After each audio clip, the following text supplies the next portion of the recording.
This program is being called Stronger Together, and it is absolutely true. I've been involved in general aviation as a writer for more than 35 years, and I have to say I have never seen the level of cooperation between the associations. Each association, of course, has an area of focus, but we all share the common interest, and everyone is pulling together to help defeat a huge number of threats to general aviation now. So what we're going to do is ask each president to discuss an issue briefly that is of concern in their area as well as to the rest of us. So we'll start right here to my left with Jim Coyne. Jim is president of NATA, National Air Transportation Association.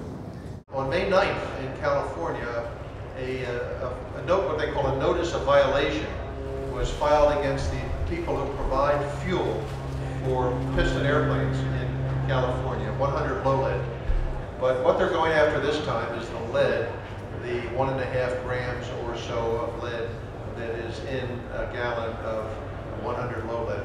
And their solution by this law firm is to try to prohibit the sale of 100 low lead and to further insist that every citizen in California near airports gets some special notification from the owners of aircraft or the sellers of fuel because we have an obligation to notify everybody in the state about the hazard of the lead in 100 low lead. We've been working as a group, as an industry, with the FAA to try to get progress on replacing 100 low lead. It's a long battle.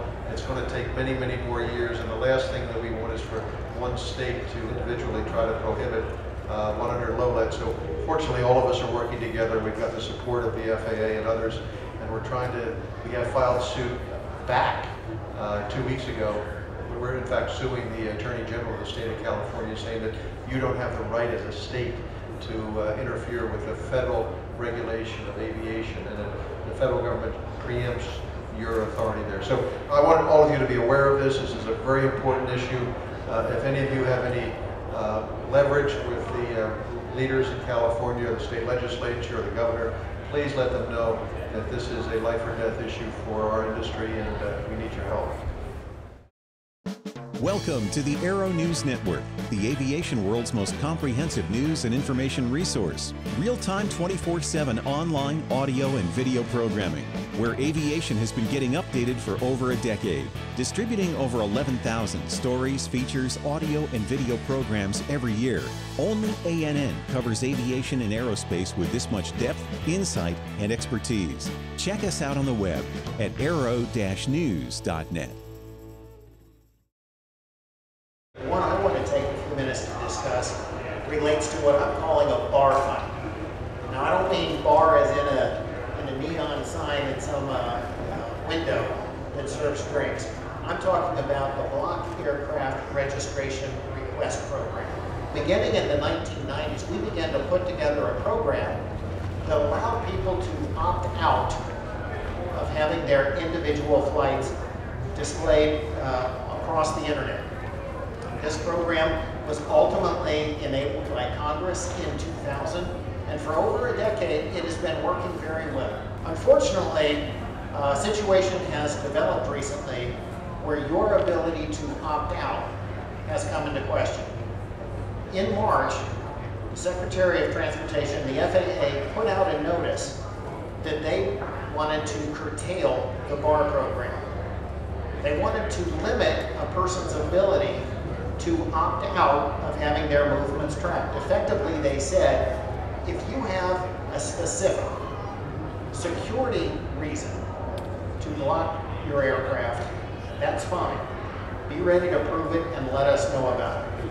But if you want to block your aircraft simply because you think it's a privacy right, if you want to block your aircraft simply because you don't want your competitors to see where you're flying, that's not good enough.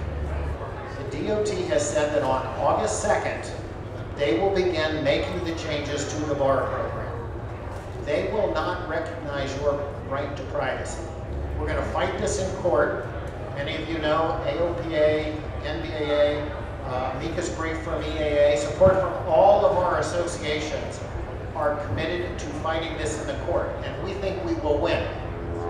unfortunately, our day in court will not come until after August 2nd. We know we've got Congress behind it. Unfortunately, resolution of the FAA reauthorization bill may not happen between now and August 2nd. So we may go through a period where we in general aviation lose some rights, lose some of our fundamental freedoms. But I want you to know that with your help, we're going to continue to fight this, and ultimately, we're going to win. The DFC-90 all-digital attitude-based autopilot delivers significant performance and safety improvements over previous generation systems. Its innovative flight envelope protection guards against autopilot-induced stalls, and the straight and level mode provides one-button recovery from unusual attitudes for an added measure of safety. Immensely popular within the cirrus community, the DFC-90 is now being made available for a growing list of aircraft including Piper Matrix and Mirage, Cessna 182s, and Beech Bonanzas and Barons. Fly with confidence. Fly with DFC-90. One of the things that's about to happen in the EAA is we're about to sharpen our focus, turn a little bit more of our attention and resources to creating the next generation of aviator. Now, most everybody in this audience knows a lot about the Young Eagle program. You know, we fly about 77,000 Young Eagles a year. We have a substantial impact in bringing young people between the ages of 8 and 17 into aviation. So what you're going to see happen next is you're going to see us take them a little bit further. You all know that we provide those youngsters their first flight experience.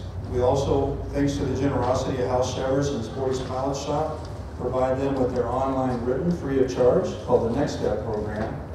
And then each year we hand out just over $300,000 a year in scholarships.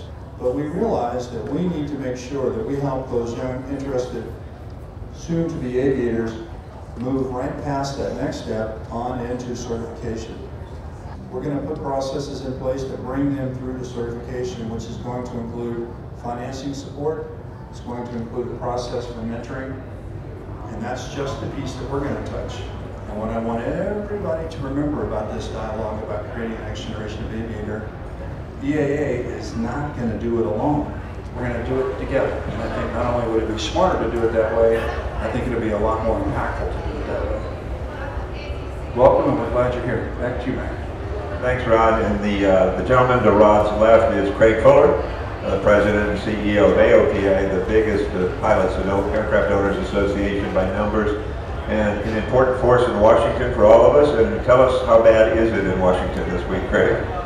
We could not agree more about the sort of criticality, if you will, of bringing people into aviation and making sure they progress through a path that allows them to become a pilot. And one of the things that concerned me, I'm not a flight instructor, but concerned me as we began looking at this a couple of years ago, was that we were attracting people through the door to explore flight training, but that 70 to 80% of them never became private pilots, and that's of those who became student pilots. And it just seemed, and Rod's a businessman, it just seemed that whatever we were investing was not yielding a very good return if we were seeing close to 80% of the people fall out of this process.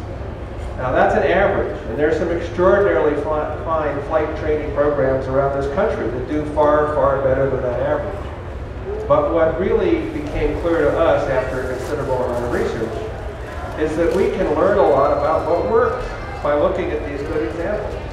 And by focusing on what works and increasing the probability that somebody who engages in flight training becomes a successful private pilot and then uses that certificate, we can do a lot to build our pilot population.